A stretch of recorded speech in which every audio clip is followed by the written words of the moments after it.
Hello, Heaven's High family.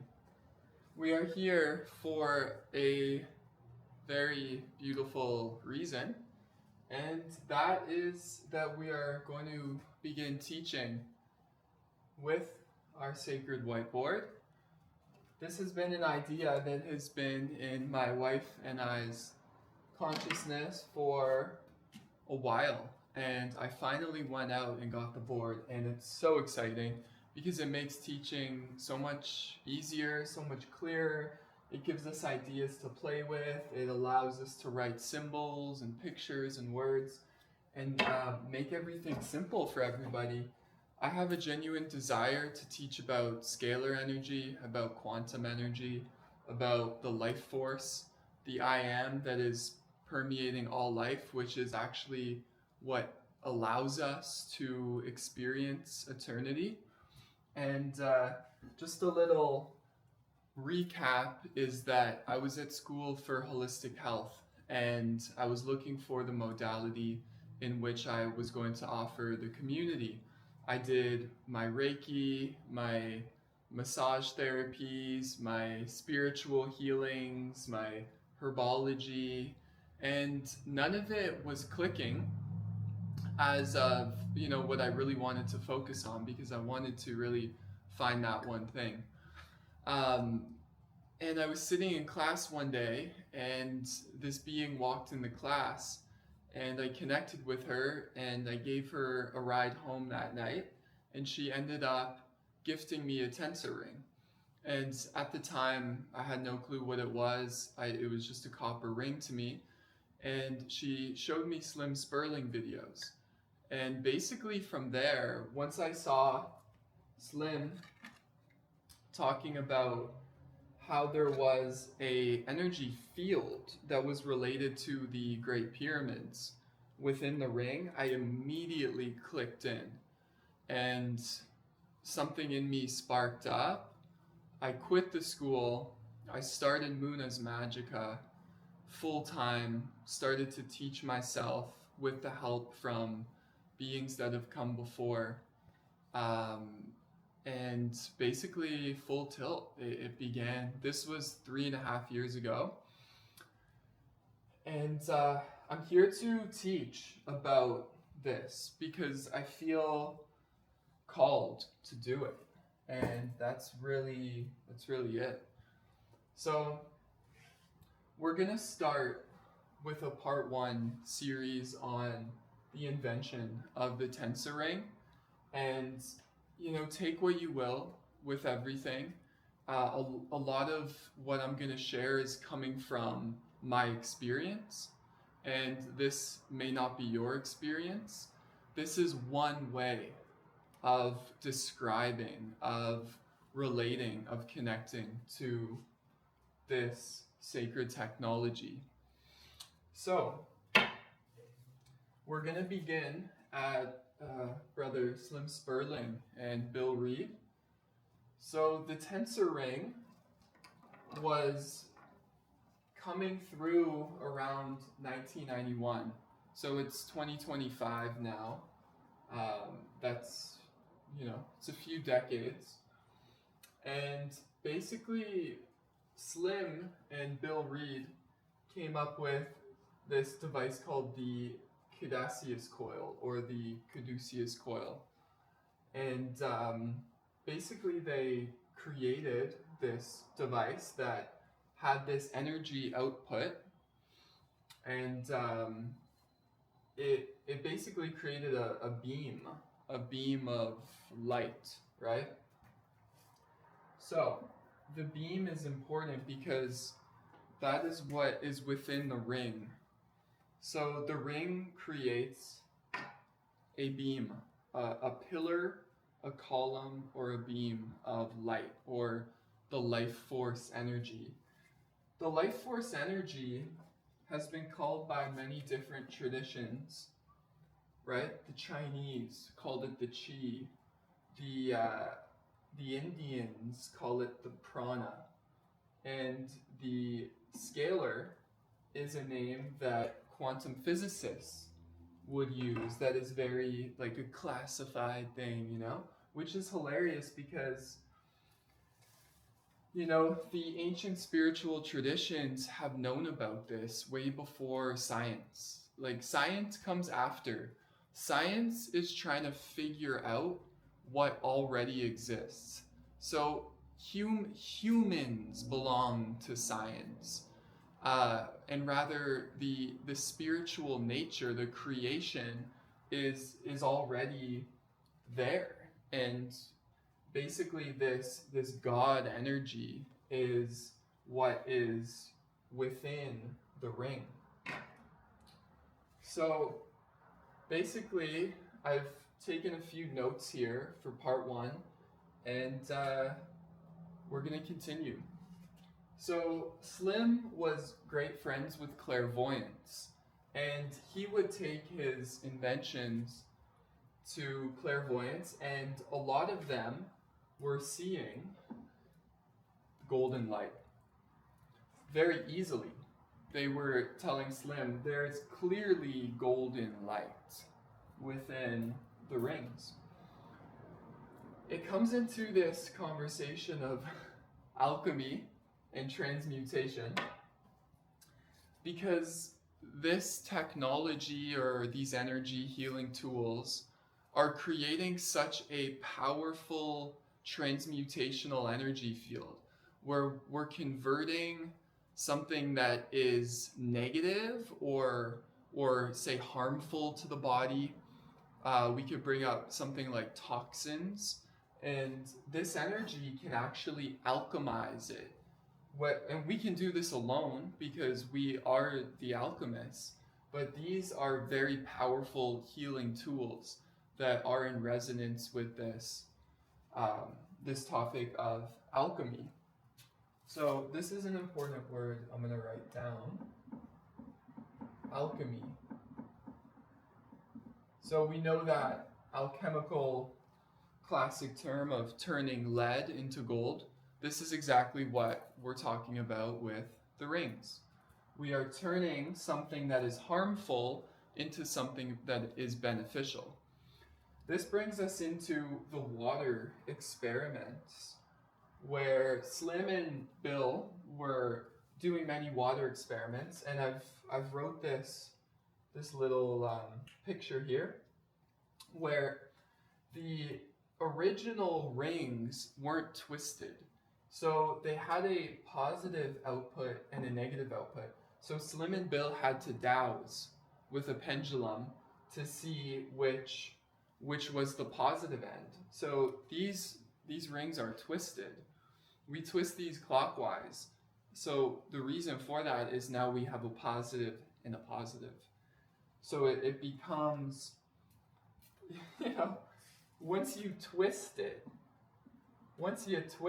clockwise, you've now converted that negative into positive. Only beneficial life force energy is coming from these rings, but that's not what happened at first.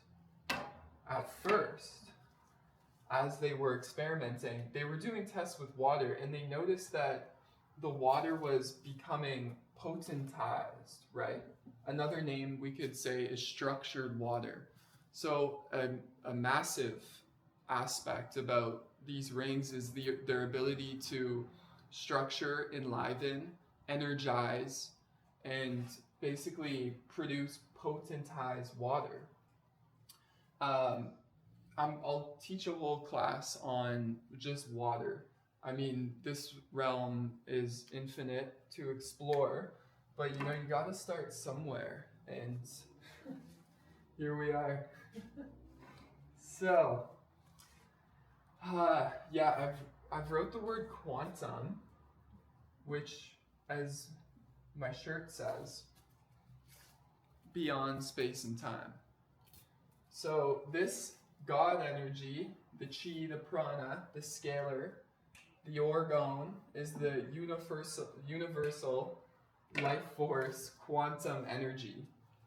And it happens to be that the water treated within this coil at the time, they measured it, it had a 1-inch field. and they measured the aura of the ring, of the water, excuse me, and it turned into a 4-foot wide aura when it was within the field of the ring. So something that we can understand is that the rings make all of life better. They make all of life into a beneficial, right? If we put the ring on our plants, then it increases the vitality.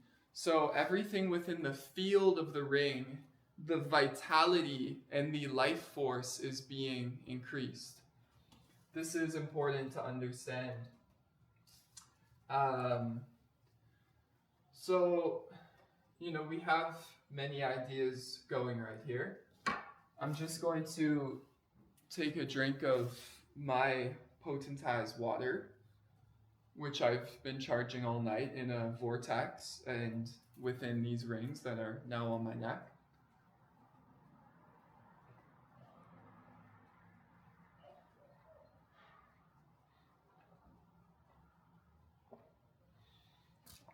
Oh yeah. Okay. So, this is the beginning. But is it really the beginning? No.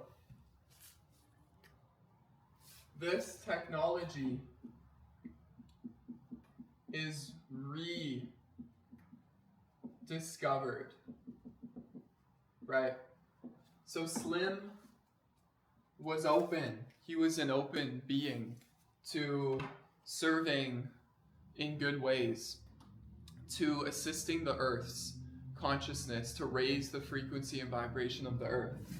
So what Slim and Bill and his associates were discovering was basically an ancient technology.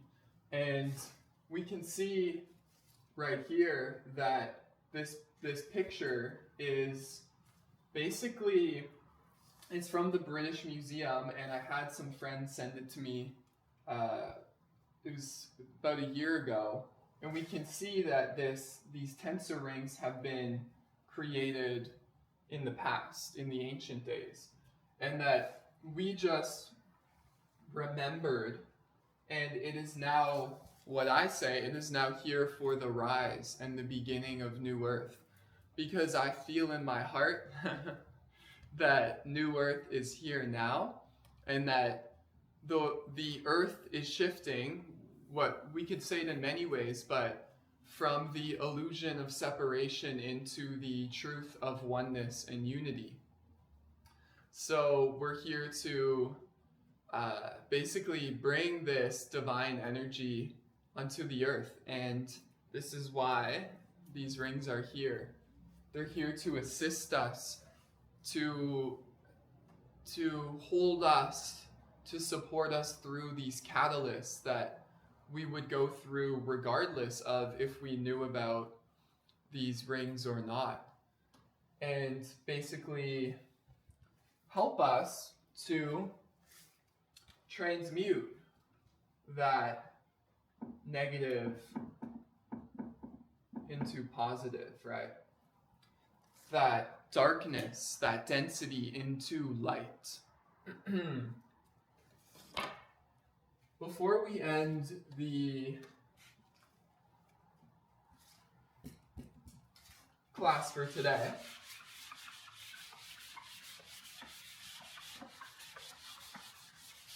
I'm going to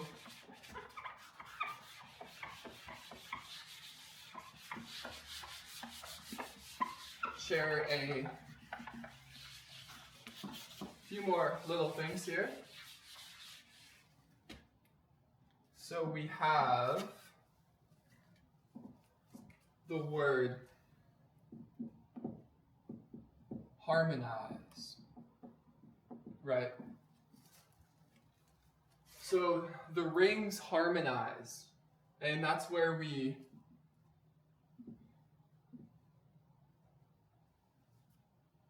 that's where we came up with the harmonizer. So here we have the ring, right? The first ring that was the positive negative end. It wasn't twisted, it was just the wire. So this was the first ring. And we knew that when we pointed or beamed the positive end at many experiments were done, there was there was many beings here that were very positively affected by Slim and Bill shooting the positive end. There's a story that Slim tells where there was this man with like heart problems, and he pointed the negative end at his heart, and his heart stopped. And then he like flipped it and pointed the positive end, and he was revived. So in a sense, it was pretty dangerous, because you would have to know that you were shooting the positive end. And basically Slim and Bill they're like, man, we can't have this. So back to the drawing board, and now we have the twist, right? So now we have only a positive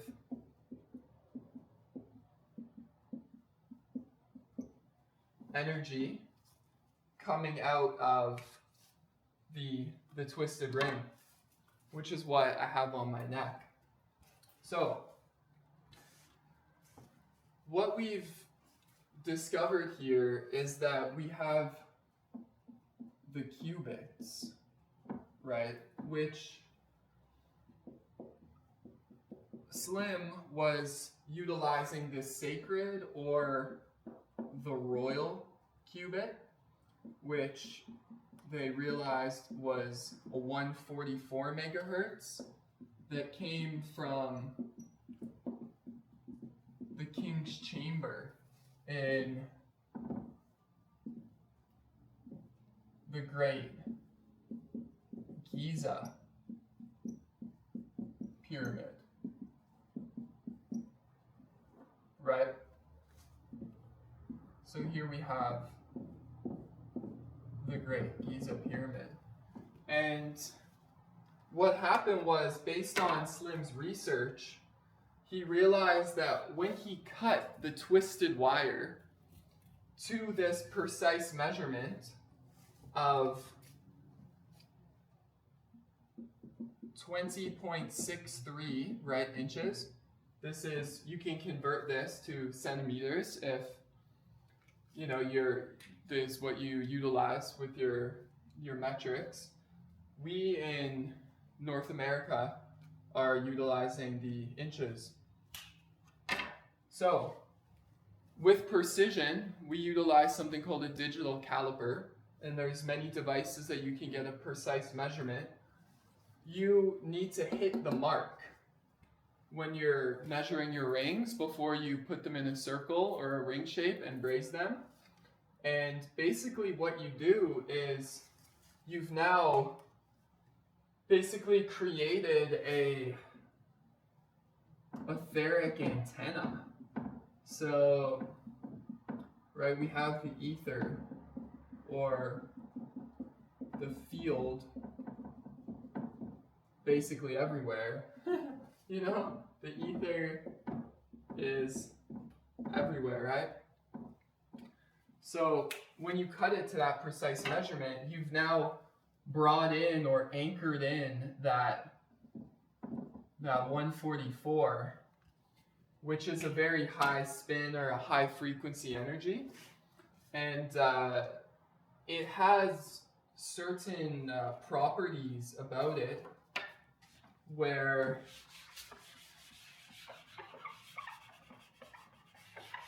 each qubit, we've been finding, happens to work on different planes of our existence. So Slim utilized in his lifetime which were the 2 qubits, the 2 lengths that we first started utilizing with the tensor technology.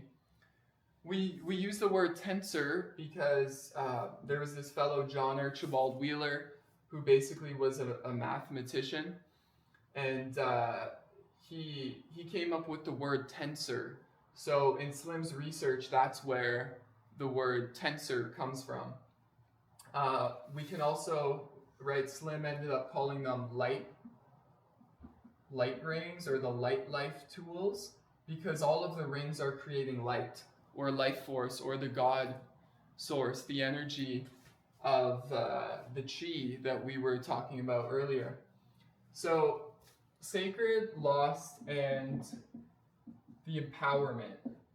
So these were the 3 rings based on the divine intelligence that was working through our brother Slim Sperling. He realized that this one had more of a physical harmony, right? That would really work on the physical, because Slim was going around teaching workshops, and just like this, teaching with the whiteboard and doing healings on people. And the lost is more of a emotional or an etheric harmony, right?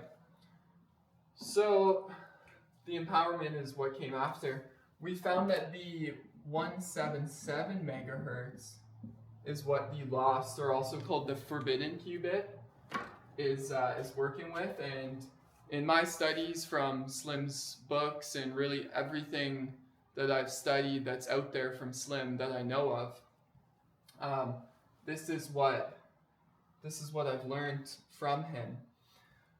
There's also many tensor creators, or life force energy creators, rings, harmonizers, all sorts. You know, we're building pyramids now and everything.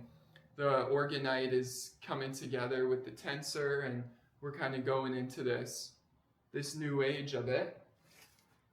But it's all creating this beneficial energy, right? So the 177. So when I say the etheric antenna, basically you have this field, right? And we could say everything exists within this field, all frequencies. So when you cut the twisted wire to, say, this one being the lost qubit, the 23.49 inches, which I'll right here. So the lost is 23.49. You've now basically created an antenna for this energy to pour through and to now beam out, you know, positive, because we've twisted the wire. So why is this important? Is because this is beneficial energy. This is harmonic energy. These are harmonic frequencies, as I said prior, that the ancients were utilizing. And I will go as far as to say that, based on my studies of the law of one, is that these pyramids were not built by humans, just humans. Is that we live in an infinite universe, a cosmic consciousness where we are not the only beings here. So, I mean, people that are listening to this, you're probably on that wavelength as well, to understand that we are not the only ones here. There is an infinite amount of beings on this plane. And that I've gone a step further to feel that these lengths, right, the sacred royal qubit, these lengths are gifts from higher dimensions, from higher realms, from higher frequencies that have come down, so to speak, to support the ascension of humanity at this time. And that this technology is based on the unity of all beings, the oneness, the harmony, the perfection, the health of all beings, right? The harmony, the health, the perfection of all beings. That's what this is all about. You know, if so, these ET benevolent friends came to assist us. We know that pyramid energy is extremely magical and beneficial, and there's now scientific silly word, you know, trust the science. No, I mean, I would I would say, you know, there is great scientists out there, but what we know in the mainstream, such as what we've gone through as a collective, you know, the shutdowns and everything like that, where people trusted the science, and now the information's coming out that you really, you know, you don't want to trust some of these people that are of a negatively polarized nature and are here to manipulate, dominate, enslave, and control humanity. I am not of that nature. I am of the law of one and the law of love. And at all times, I choose this. I choose positivity, right? That's why, right? I just turn that negative into positive easily, because that's what I choose, because that's what I see is actually the nature of the cosmos, is abundance and infinite supply. And it's of a positive nature, you know? We've been so programmed, and everything's so twisted in this realm. But when you actually see with the true eye, you realize that, wow, this is what we are. This love, this divinity is what we are. So, you know, that's, and this is what Brother Slim was teaching as well. Slim was a spiritual being, you know, he was an alchemist. And I'm just following in the footsteps with really out following. I just feel called. This is what my dharma is right now. To teach about unity consciousness and about the great news of, right, quantum consciousness. And these rings are all creating quantum energy. All right, so I just checked the camera. We're at about a half an hour mark. I would like to begin to end the class for today. So we're just going to go over a little bit of the notes of the recap of what we've discussed so far.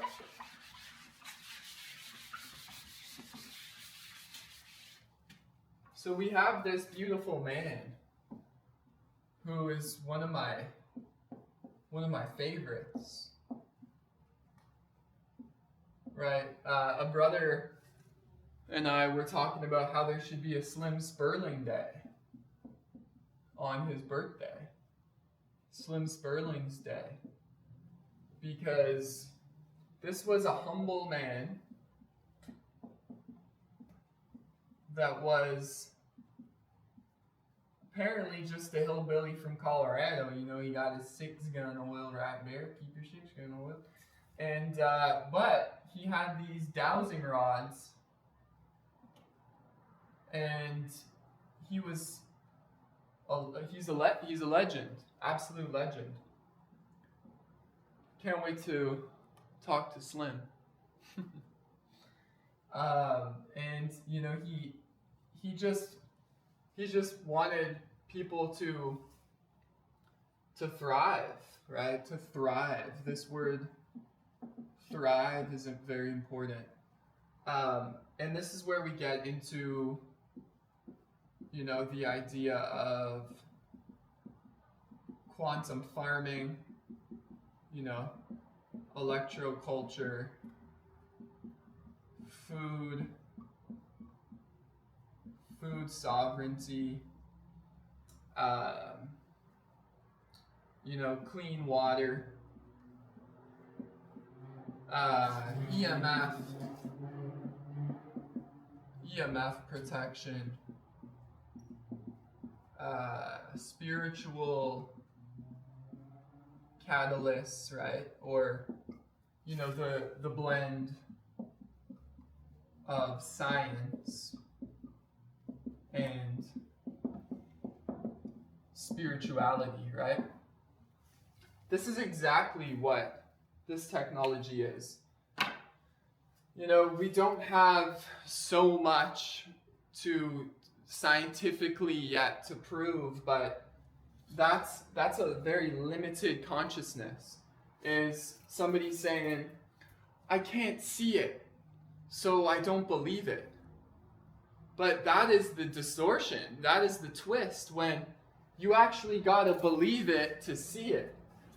But with the beauty is that you don't have to believe that there's an energy field within the ring, because there is. If you create them correctly, if you twist the wire correctly, you have a correct intention, and you cut your cubit with precision. You know, we have a little bit of playroom. You know, the creator is loving, right? You have a little bit of playroom. But you're going to create this life force energy. And the last thing I'll share for today is that anyone can do this.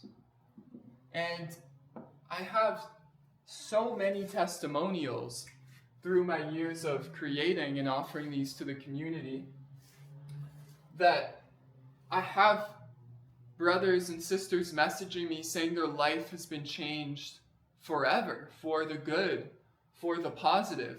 I receive this, what I give out, this back every single time, because it's the truth.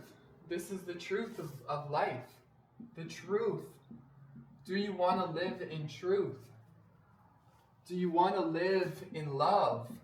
Well, yes, you can be a creator, not a consumer. We want to be creators, right? Co-creators with divinity. And we want to channel this divine energy. And we want to be able to make this accessible to all. We have a ebook out, these teachings, these tutorials. This is why, because I want better for humanity. And this is what Slim wanted. And this is what I want. And I won't stop until all beings are free. Om Namah Shivaya. I hope you enjoyed this course, or this, part 1. Like, we're really just beginning at the origins. But the origins go way back, because time moves in circles. And we're coming back into a new cycle. And that is why I am here to share the good news. One love.